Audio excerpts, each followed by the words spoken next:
Jemaat yang terkasih dalam Tuhan Yesus, kami undang untuk bangkit berdiri. Marilah kita datang menghadap Tuhan Allah dan berseru, "Aku mau bersyukur kepada Tuhan dengan segenap hatiku. Aku mau menceritakan segala perbuatan-Mu yang ajaib. Aku mau bersukacita dan bersukaria karena Engkau."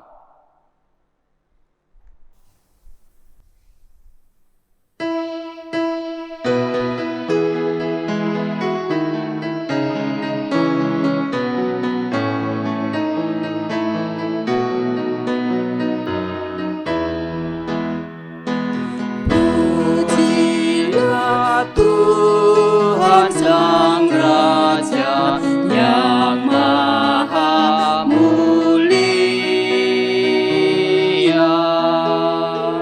segenap hati dan jiwaku pujilah Dia.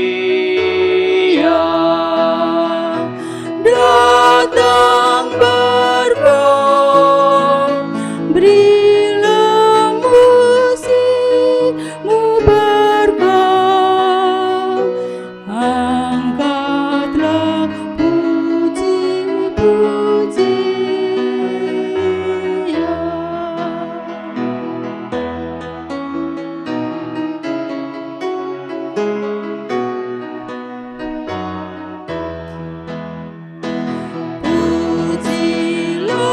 Tuhan yang dapat dan mau melakukan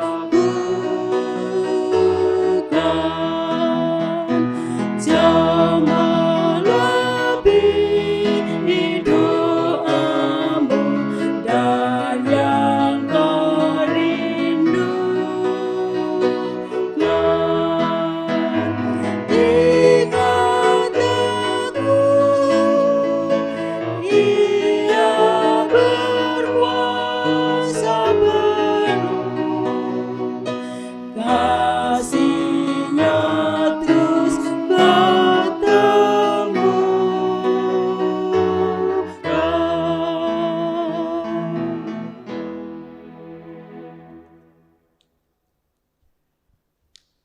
Pertolongan kita adalah dalam nama Tuhan yang menjadikan langit dan bumi.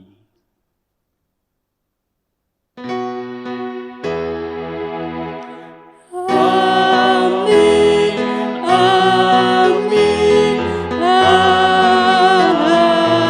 amin.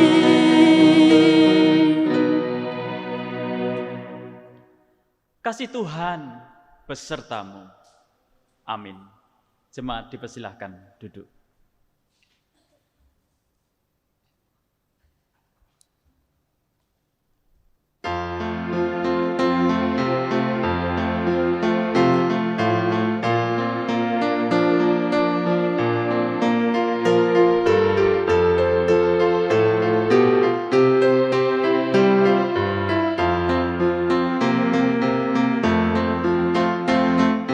Mulia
Saudara-saudara yang terkasih, kita menyadari bahwa dalam perjalanan kehidupan kita belum bisa sepenuhnya melakukan perintah Tuhan dengan sempurna.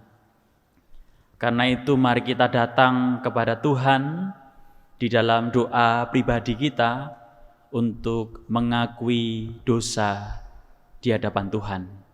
Doa pribadi untuk kita semua.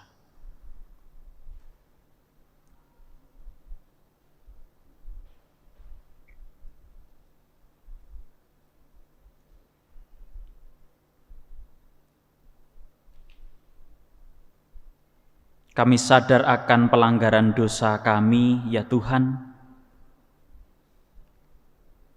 Kami sadar belum bisa sepenuhnya mengendalikan perkataan, pikiran, dan perbuatan kami selaras dengan kehendak-Mu.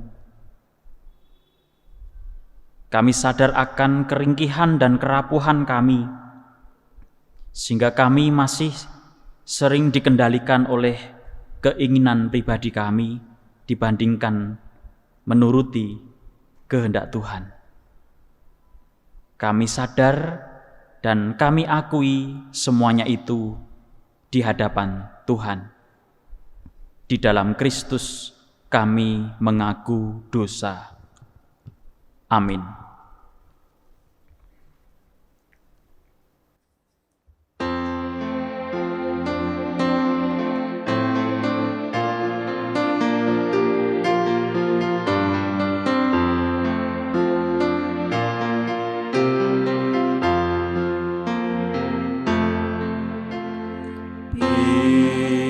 Bila ku renung dosaku padamu Tuhan,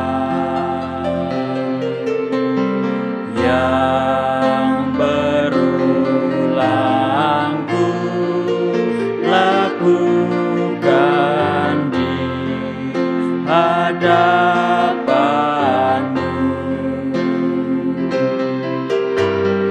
Kasih sayangmu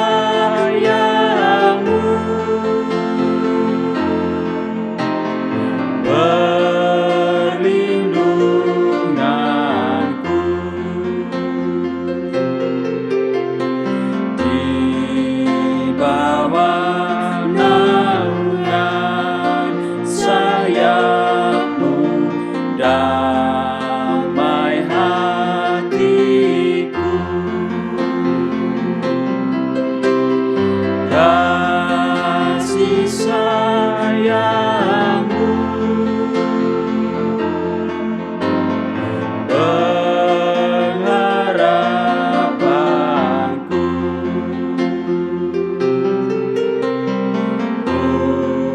Usapan kasih setiamu selalu ku rindu.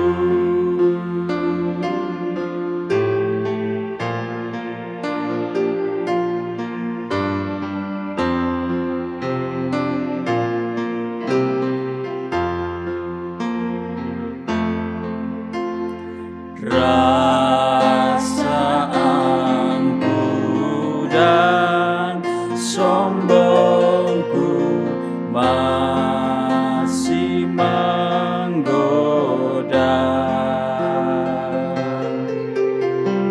Iri hati dan benciku kadang menjelma.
setiamu selalu ku rindu.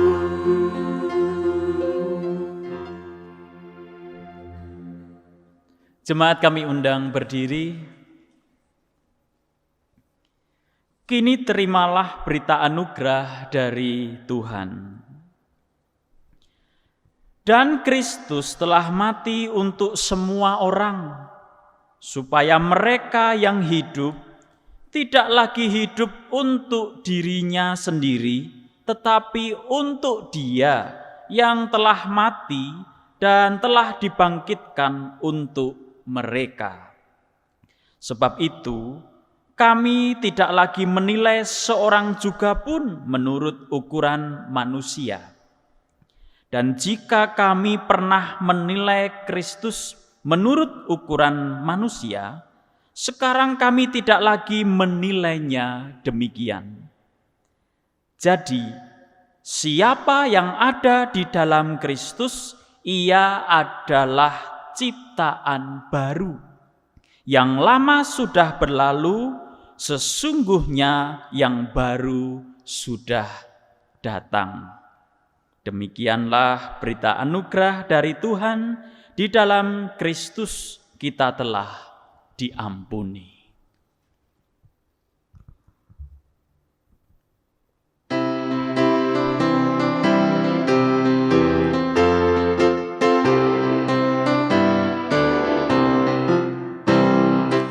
Ikuti Kau saja Tuhan, jalan damai bagiku. Aku selamat dan sentosa hanya oleh darah-Mu. Aku ingin ikuti Kau dan mengabdi padamu. Dalam Dikau juru selamat, ku bahagia penuh.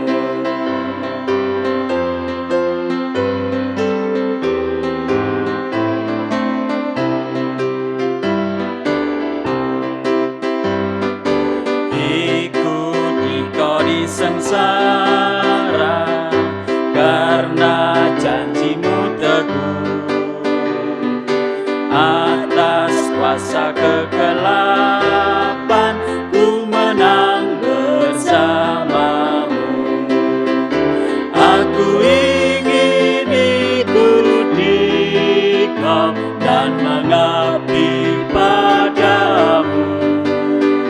Dalam Dikau juru selamat, ku bahagia penuh.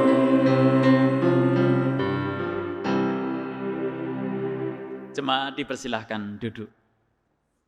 Mari kita berdoa.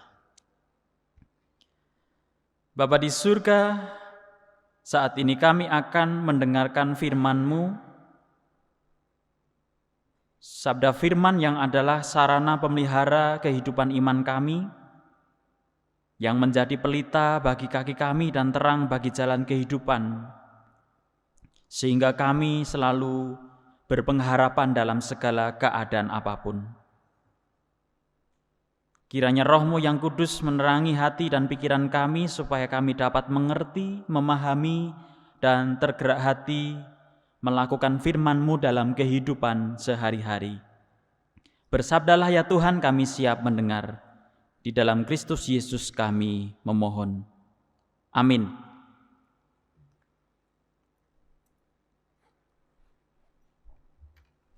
Pembacaan firman Tuhan dari Injil Matius pasal 10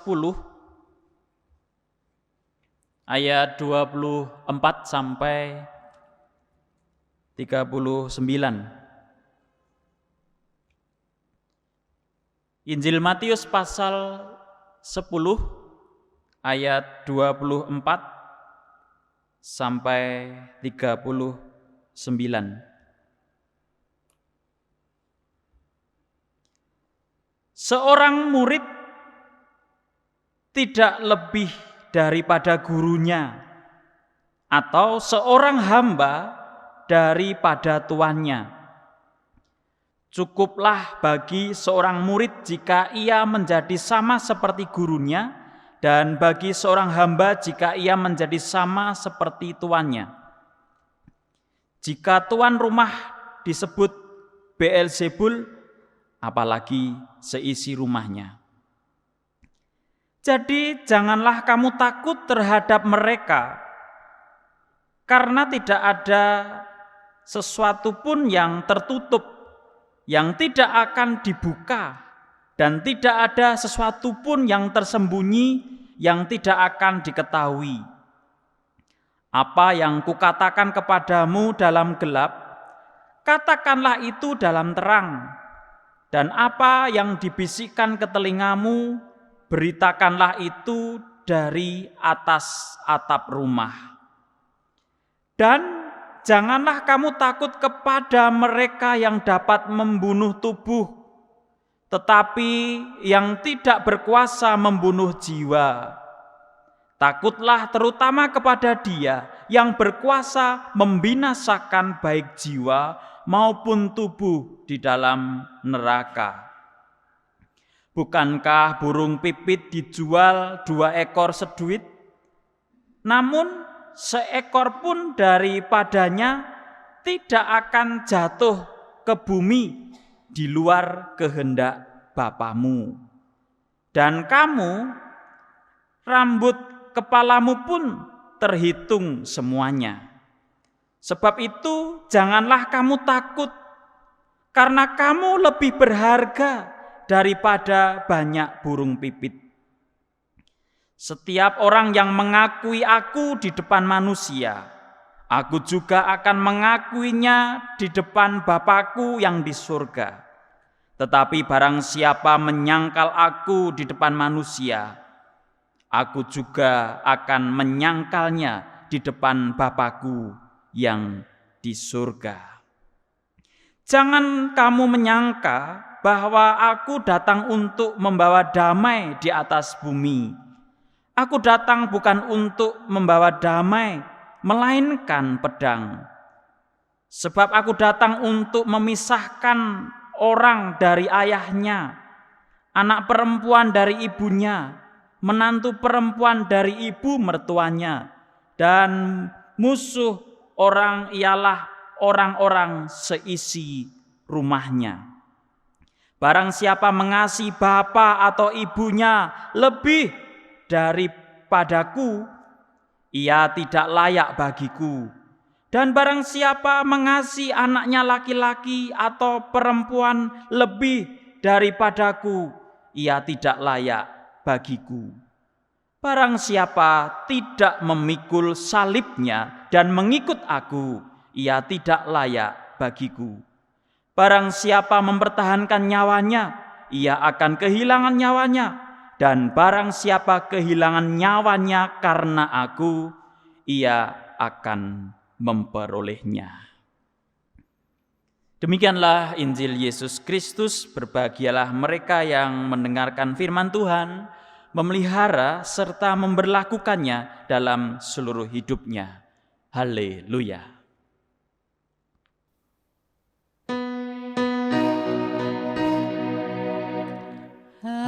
Haleluya, haleluya,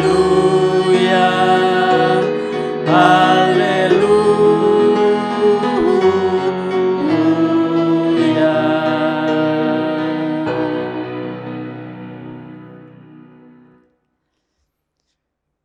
Saudara-saudara yang dikasihi Tuhan, tema minggu ini adalah beriman dalam kerentanan. Salah satu hal yang penting dalam ilmu parenting atau mengasuh anak adalah bagaimana melatih supaya anak itu memiliki kemandirian. Itu salah satu hal yang sering ditekankan oleh para psikolog anak. Sejak dini anak harus diajari untuk mandiri. Berbagai macam cara menjadi bentuk perlakuan. Umpamanya ketika anak mulai belajar naik kursi, tidak serta-merta terus perlu dibantu naik gitu, tidak, tapi biarlah dia mencoba untuk naik sendiri dengan tetap kemudian kita jaga keselamatannya. Jadi hal yang penting adalah kemandirian. Bagaimana supaya manusia itu dalam proses pertumbuhannya akhirnya mampu bertanggung jawab terhadap dirinya. Mampu memenuhi kebutuhannya sendiri secara mandiri, tidak bergantung. Memiliki kemampuan untuk problem solving atau memecahkan masalah dan mengambil keputusan. Serta mampu mempertahankan diri dari berbagai macam kemungkinan, termasuk kemungkinan yang terburuk. Ini menjadi catatan penting. Kenapa? Ya, karena bagaimanapun manusia itu rentan. Manusia itu rapuh, ringkih, sehingga kemungkinan terburuk pun bisa dialami manusia.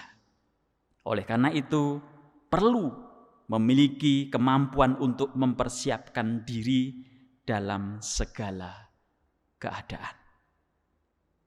Nah, saudara-saudara yang dikasihi Tuhan, terhadap kerentanan atau kerapuhan manusia, Yesus Kristus tidak menutup mata.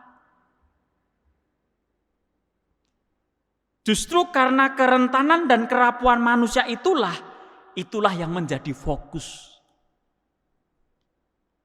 Itulah yang menjadi titik tolak mengapa kemudian Yesus Kristus berkarya dan melayani di dunia ini.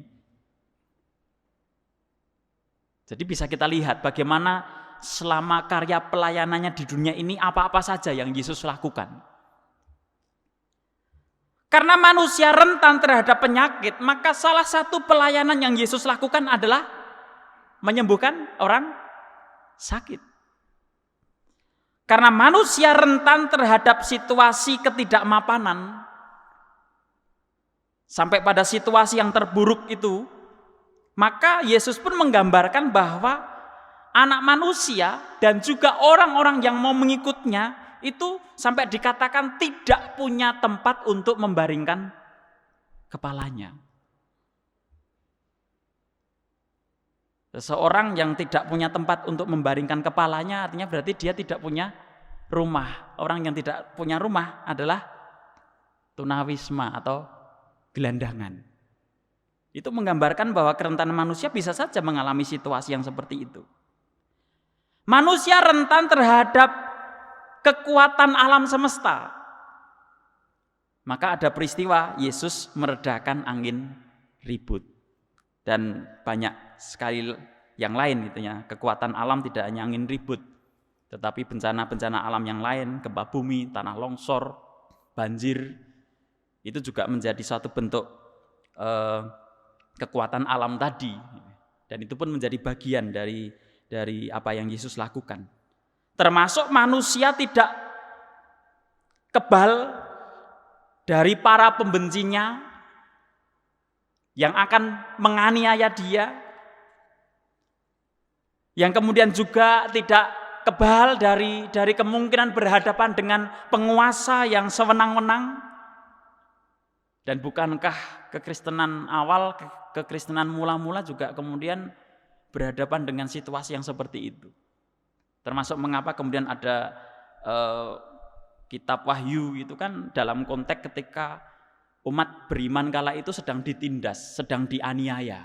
Sehingga butuh pengharapan bahwa setelah penindasan ini akan berakhir dengan sesuatu yang baik. Sesuatu yang menjadi pengharapan mereka untuk diselamatkan, untuk ditolong. Jadi itu adalah berbagai macam kerentanan atau keringkihan yang bisa kemudian dialami oleh manusia. Jadi pelayanan Yesus Kristus itu tidak hanya berisi tentang janji-janji manis. Bahwa tentang kemungkinan kerentanan itu pun juga diberi perhatian dan diungkapkan juga oleh Yesus. Bahwa pelayanan Yesus Kristus justru bertumpu dari realitas kenyataan yang dialami manusia. Yang manis, ya Yesus katakan manis. Yang pahit, juga akan Yesus katakan bahwa kepahitan pun bisa menimpa manusia. Dan itu tidak disortir, tidak diedit, tidak ditutupi. Jadi kalau kita lihat bagaimana narasi dalam Alkitab mengatakan ya kemungkinan-kemungkinan untuk dianiaya, kemungkinan-kemungkinan untuk mengalami penyakit ataupun juga mengalami bencana ataupun juga malapetaka yang lain, semuanya tersirat dan tersurat dalam kitab suci. Termasuk ketika Yesus mengungkapkan pun ya diungkapkan secara gamblang tentang realitas yang akan dihadapi oleh manusia itu. Lihat, aku mengutus kamu seperti domba ke tengah-tengah serigala, sebab itu hendaklah kamu cerdik seperti ular dan tulus seperti merpati. Itu kalau kita tarik ke depan dari bacaan kita tadi, di pasal 10 dari Injil Matius ayat yang ke-16. Jadi dari titik itu saja Yesus sudah berpesan ya, atas dasar kemungkinan-kemungkinan yang bisa dihadapi oleh para pengikutnya, para muridnya, diibaratkan bahwa mereka itu seperti domba yang diutus di tengah-tengah serigala. Sebuah kemungkinan-kemungkinan yang bisa terjadi dan dialami manusia, entah itu dalam bentuk kesulitan, tantangan, bahaya, bahkan sampai yang terburuk. Bisa terbayang enggak? Kalau seekor domba diutus ke tengah-tengah serigala, kemungkinan terburuknya apa? Mati, maut. Itu gambaran kita. Bahwa Yesus tidak kemudian hanya berisi janji-janji manis, bahkan kemungkinan terburuk pun diungkapkan. Dan oleh karena itu, di dalam menjalani kehidupan ini maka kita perlu hikmat, perlu strategi, perlu rencana, perlu rancangan yang matang. Maka digambarkan hendaklah kita hidup cerdik seperti ular dan tulus seperti merpati. Jadi kita melihat ular bukan dari sisi negatifnya, tetapi kita lihat dari sisi positifnya, sisi baiknya ular, yaitu bagaimana kecerdikan dia. Mungkin kalau kita lihat tayangan di TV itu, bagaimana ular itu secara cerdik untuk melihat situasi. Ya. Bagaimana kemudian dia juga melihat kelengahan si lawannya. Gitu. Dan tidak serta-merta kemudian menggunakan kekuatan membabi buta itu enggak. Tapi kan kita lihat dia momentum, ada kalanya diam. Dia kemudian menunggu momentum kapan dia mematuk, kapan dia menghindar. Itu adalah sebuah kecerdikan. Untuk dia bisa mempertahankan hidup. Dan manusia pun diminta untuk belajar dari seekor ular itu. Jadi bukan menjadi gambaran hidup yang gerusa-gerusu, yang tanpa manajemen, tanpa rencana, tapi perlu kemudian kehidupan ini ditata dengan baik, dijalani dengan penuh hikmat. Nah, maka ada 3 hal yang hendak Yesus Kristus nyatakan kepada manusia dalam menghadapi berbagai macam kemungkinan dalam kehidupan ini. Termasuk dalam menghadapi kemungkinan yang terburuk. Ketika manusia harus menjalani dalam keringkihan dan kerapuhannya. Yang pertama adalah Yesus itu punya kuasa dan otoritas di atas semua yang ada di dunia ini. Jadi di tengah-tengah kerentanan manusia, di tengah-tengah keringkihan manusia, dan juga di tengah-tengah kemungkinan yang terburuk yang bisa dialami manusia, tetapi Yesus menyatakan bahwa Yesus Kristus itu punya otoritas, punya kuasa di atas segala-galanya yang ada di dunia ini. Matius pasal 10 ayat yang ke-28 mengatakan, dan janganlah kamu takut kepada mereka yang dapat membunuh tubuh tetapi yang tidak berkuasa membunuh jiwa. Takutlah terutama kepada Dia yang berkuasa membinasakan baik jiwa maupun tubuh di dalam neraka. Itu suatu pernyataan bahwa bisa saja kamu dibunuh oleh manusia. Tetapi ingatlah bahwa manusia yang lain itu tidak bisa membunuh jiwa. Ada Sang Agung yang penuh kuasa, yang punya otoritas, yang punya kemampuan untuk membunuh jiwa selain tubuh. Jadi ini sebuah pernyataan bahwa Yesus punya otoritas, punya kuasa di atas segala-galanya itu. Yang kedua adalah sekalipun rentan dan ringkih, manusia itu dikasihi. Dan manusia itu berharga di hadapan Tuhan, sehingga Tuhan tidak akan tinggal diam terhadap keadaan yang dialami manusia. Jadi keterbatasan dan keringkihan kita tidak menjadi penghalang kasih Allah untuk kita. Dan kamu, rambut kepalamu pun terhitung semuanya. Sebab itu janganlah kamu takut karena kamu lebih berharga daripada banyak burung pipit. Jadi di tengah-tengah kerentanan manusia ada kasih Allah yang berkenan untuk merengkuh, yang mengasihi, yang memperhatikan, yang peduli terhadap keadaan manusia. Dan yang ketiga adalah hanya dengan totalitas keyakinan kepada Tuhan, manusia memperoleh kekuatan dan pengharapan di dalam dunia yang rapuh ini. Maka yang dituntut oleh Yesus adalah kasih yang total, iman yang total, keyakinan yang total. Setiap orang yang mengakui aku di depan manusia, aku juga akan mengakuinya di depan Bapa-Ku yang di surga.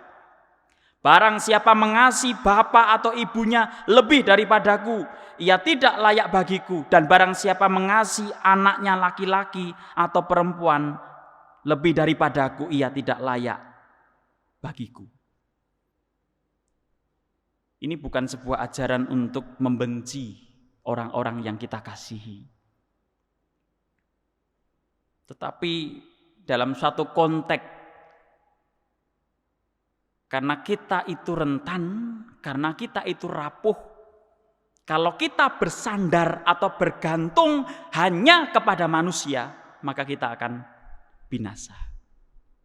Tetapi kalau terutama kita menggantungkan keyakinan kita kepada Tuhan, di sanalah ada pengharapan dan kekuatan di tengah-tengah kerapuhan itu.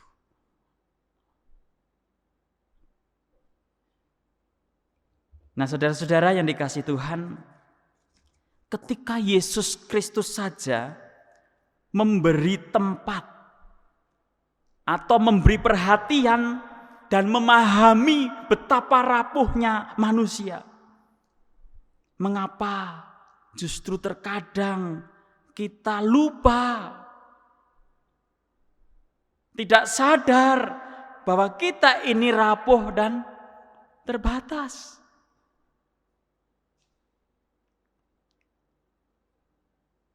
Mengapa justru kemudian kita kadang sembrono, jumawa, sampai di atas namakan atas dasar iman. Tapi sebenarnya sembrono. Menyadari bahwa kita rapuh bukan berarti kita kemudian harus rendah diri. Tidak. Atau bahkan putus asa. Tidak juga.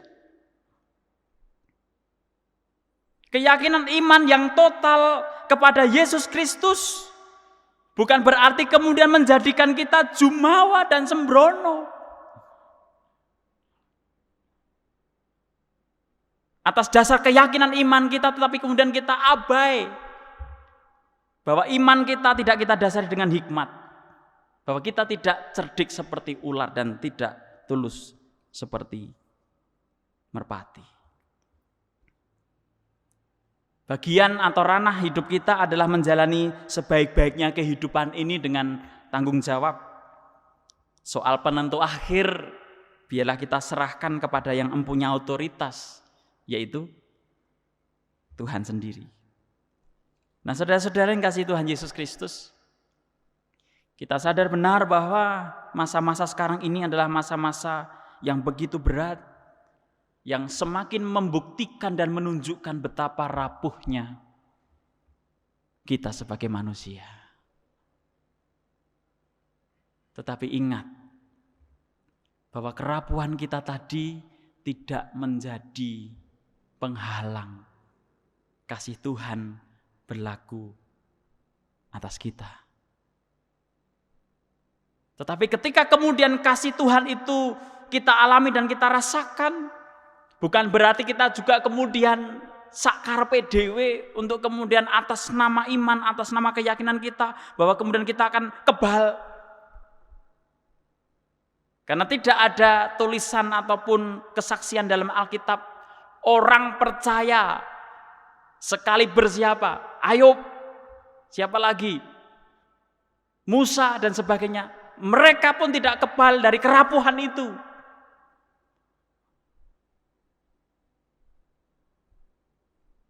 Mereka pun tidak kemudian terlepas dari berbagai macam pergumulan itu. Tetapi mereka memiliki pengharapan di dalam Tuhan. Jadi saudara-saudara yang kasih Tuhan, kiranya kesadaran untuk menjalani kehidupan di masa sekarang ini seperti apa yang sudah kita dengar dari firman Tuhan ini, bahwa kita tidak sepenuhnya kebal dari berbagai macam hal, kita harus tetap sadar bahwa diri kita rapuh gitu. Harapannya ini menjadi suatu yang membentuk kita untuk kemudian juga siap masuk dalam fase kehidupan new normal yang juga sudah didengung-dengungkan oleh pemerintah. Artinya mari kita yang menjadi karyawan yang memang juga harus sudah masuk kerja, kita yang jadi pegawai negeri, kita yang jadi guru juga memiliki tanggung jawab di tempat kita, atau kita yang berwirausaha juga harus mulai kemudian memutar perekonomian. Itu memang tetap harus kita jalani, tetapi harus tetap memperhatikan bahwa kita harus bertanggung jawab terhadap diri kita dan juga keberadaan orang lain. Bahwa memang harus kita sadari hidup di zaman pasca pandemi Covid ini sesuatu yang memang baru dan tidak bisa sama dengan sebelumnya. Mungkin sudah ada yang gatel untuk nongkrong, sering nongkrong, ya itu memang sudah beda zamannya. Kalau mungkin zaman sebelum pandemi itu nongkrong itu satu yang keren.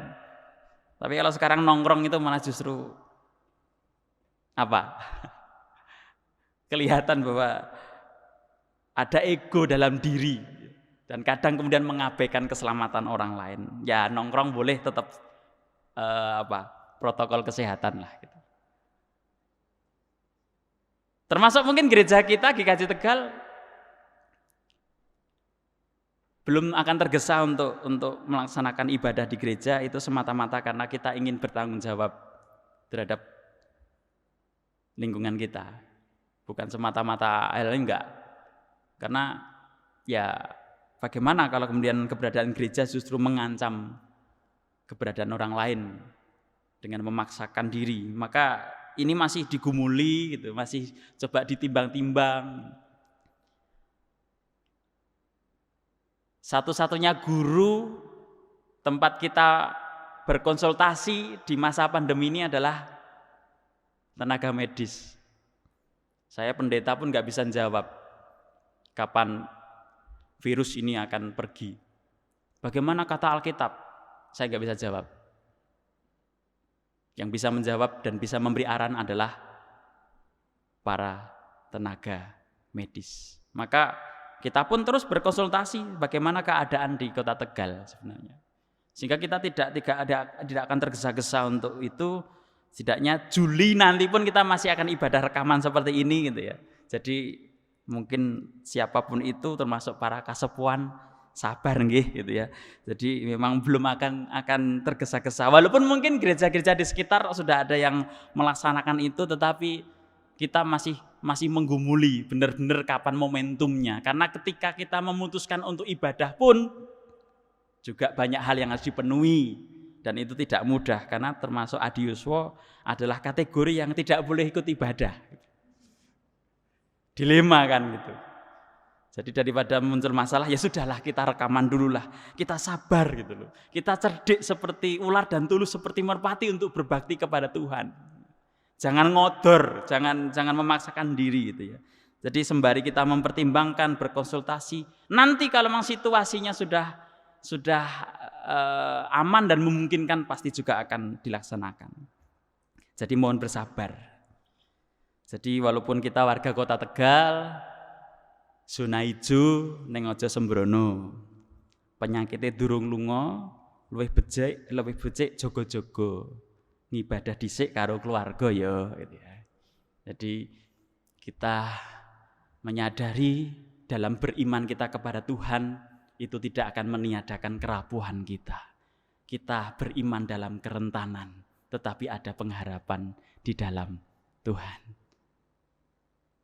Kiranya keadaan akan semakin membaik dan kita yakin Tuhan tetap beserta kita.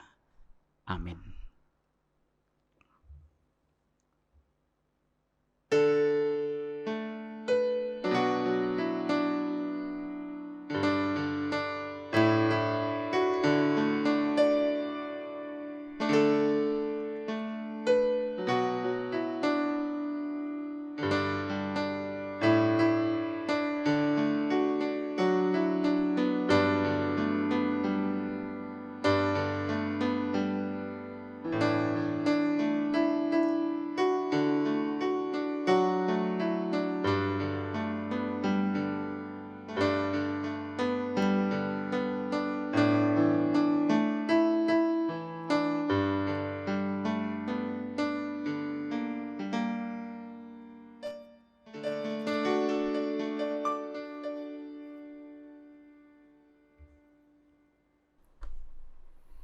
Jemaat dimohon untuk bangkit berdiri.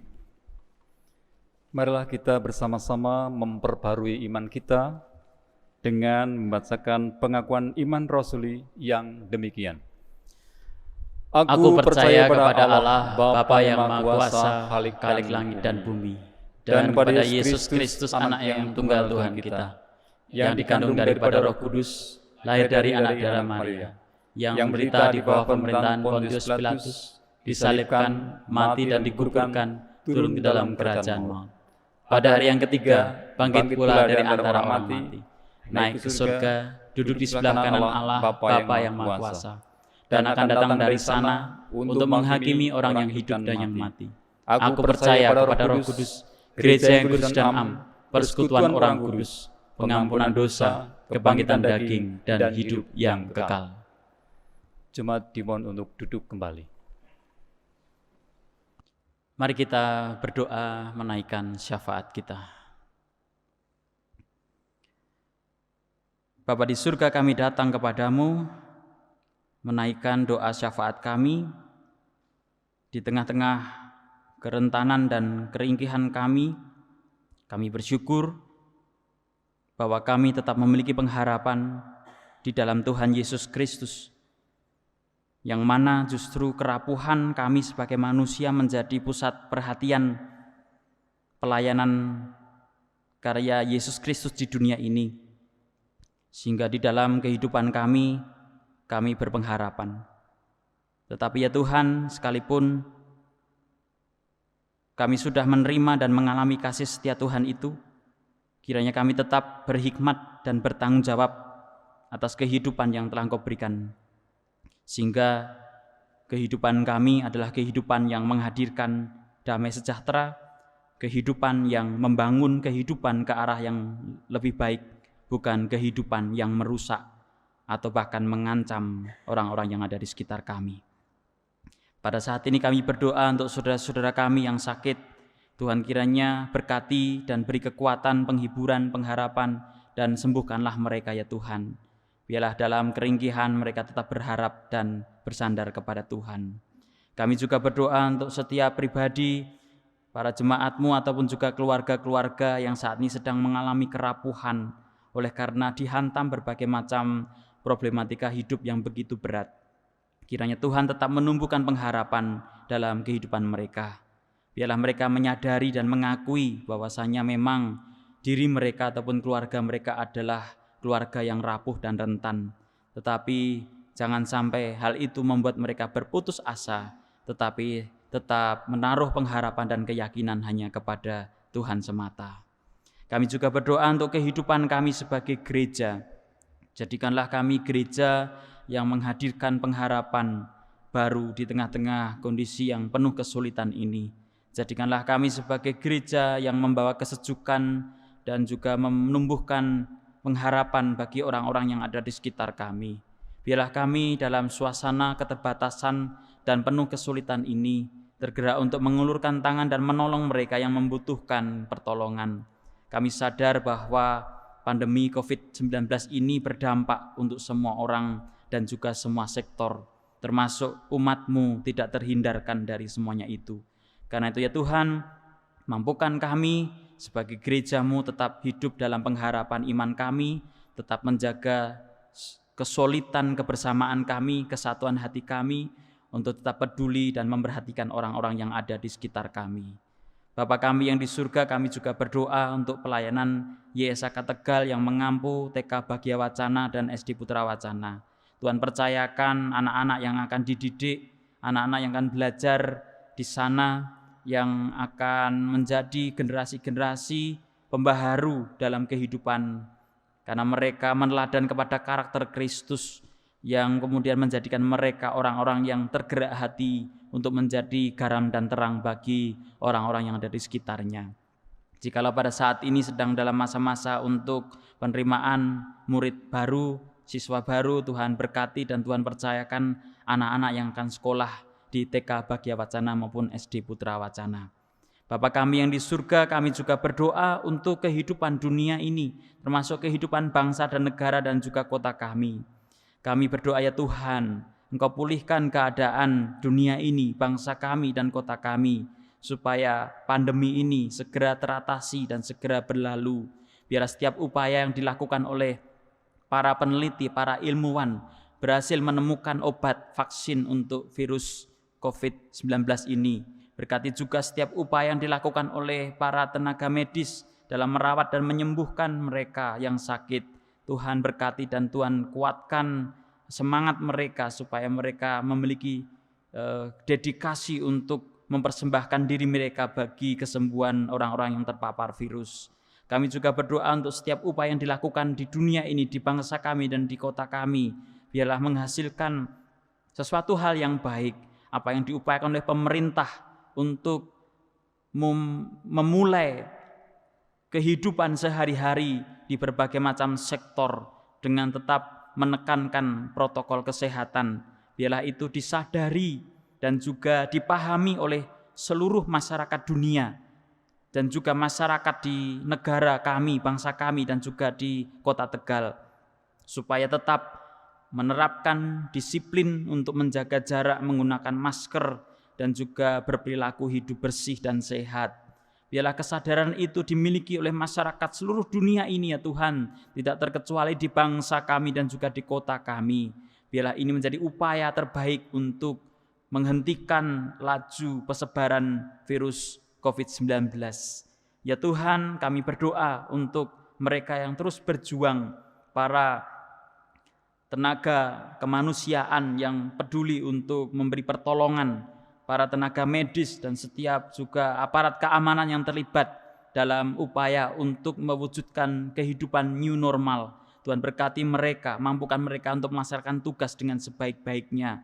Dan kami sebagai masyarakat Engkau beri rasa tanggung jawab supaya kami dapat menjaga diri kami dan juga memperhatikan keselamatan orang lain. Bapa kami yang di surga, kami juga berdoa untuk saudara-saudara kami yang pada hari ini ataupun dalam minggu-minggu ini berulang tahun. Tuhan berkati mereka seiring usia mereka bertambah dengan berkat sukacita, damai sejahtera, dan juga berkat kecukupan dan kesehatan dalam kehidupan sehari-hari. Inilah syafaat yang kami naikkan kepadamu. Inilah pergumulan yang kami nyatakan kepadamu ya Tuhan. Dengarkanlah seruan syafaat kami. Dan ketika saat ini kami juga akan menaikkan doa pribadi kami.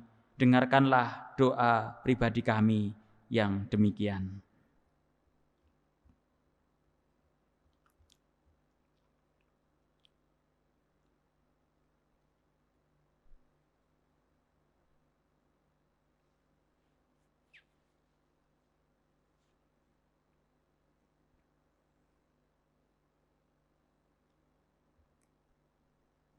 Inilah doa syafaat dan doa pribadi kami, yang segala sesuatunya kami minta dan kami naikkan di dalam nama Tuhan kami Yesus Kristus, Tuhan dan Juru Selamat kami.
Jemaat yang dikasihi Tuhan, saat ini kita diberi kesempatan untuk mengaturkan persembahan.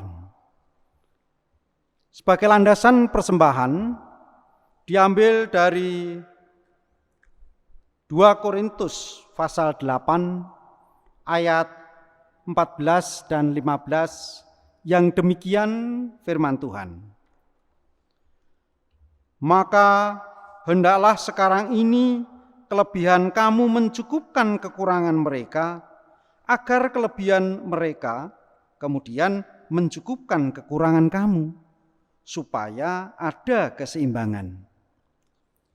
Seperti ada tertulis, orang yang mengumpulkan banyak tidak kelebihan, dan orang yang mengumpulkan sedikit tidak kekurangan.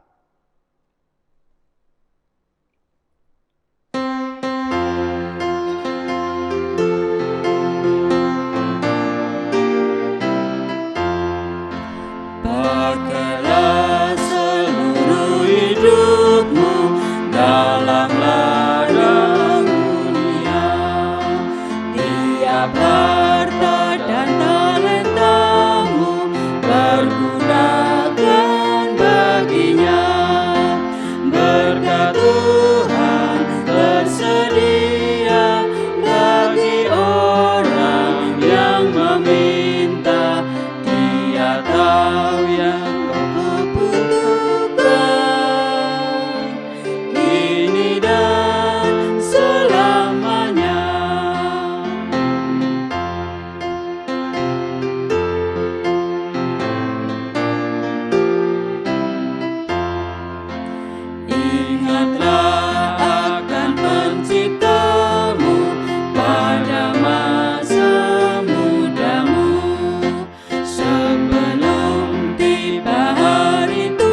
Jemaat, kami undang untuk berdiri.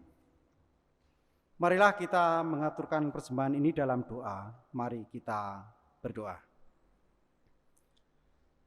Ketika kami boleh merasakan berkat-Mu yang melimpah atas kehidupan kami, ya Tuhan Allah Bapa di surga, kami ingin senantiasa mengucap syukur atas anugerah berkat-Mu.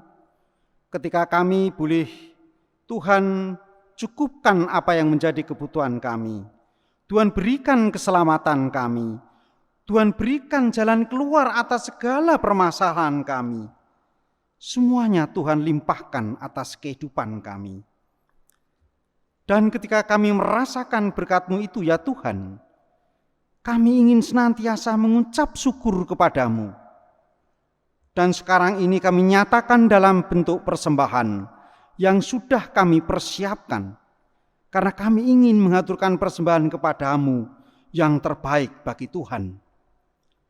Oleh karenanya, persembahan ini biarlah Tuhan terima, Tuhan berkati dan Tuhan sucikan, sehingga layak kami gunakan untuk memuji dan memuliakan nama Tuhan, untuk kemuliaan nama Tuhan, untuk pelayanan di gereja ini, baik itu secara internal maupun eksternal.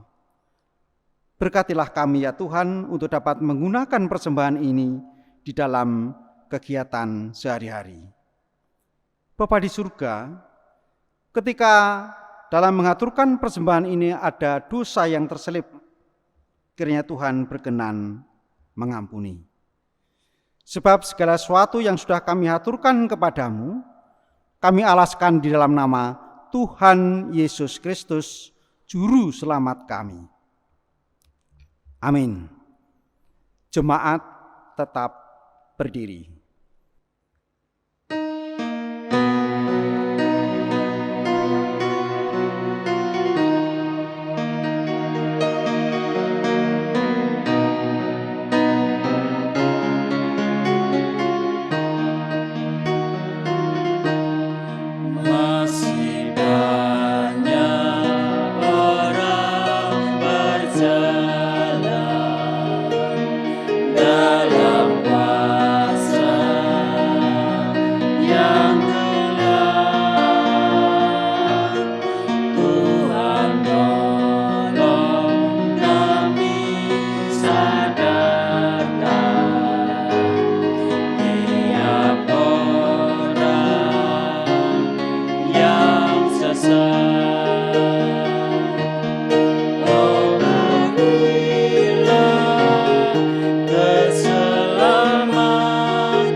Saudara-saudara yang dikasihi Tuhan, sekalipun kita hidup dalam iman di tengah-tengah keringkihan, di tengah-tengah kerentanan.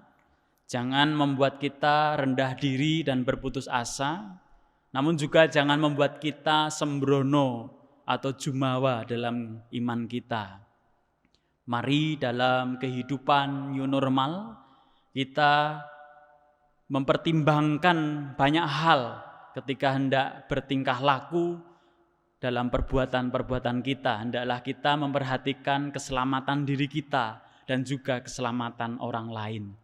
Hendaklah kita diberi hikmat untuk hidup cerdik seperti ular dan tulus seperti merpati.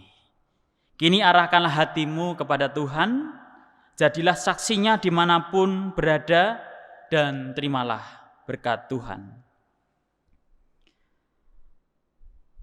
Allah sumber pengharapan memenuhi saudara dengan damai sejahtera di dalam iman saudara, dan oleh kekuatan Roh Kudus, saudara akan mampu melanjutkan perjalanan hidup bersama dengan Allah dan orang lain dalam damai dan cinta. Amin.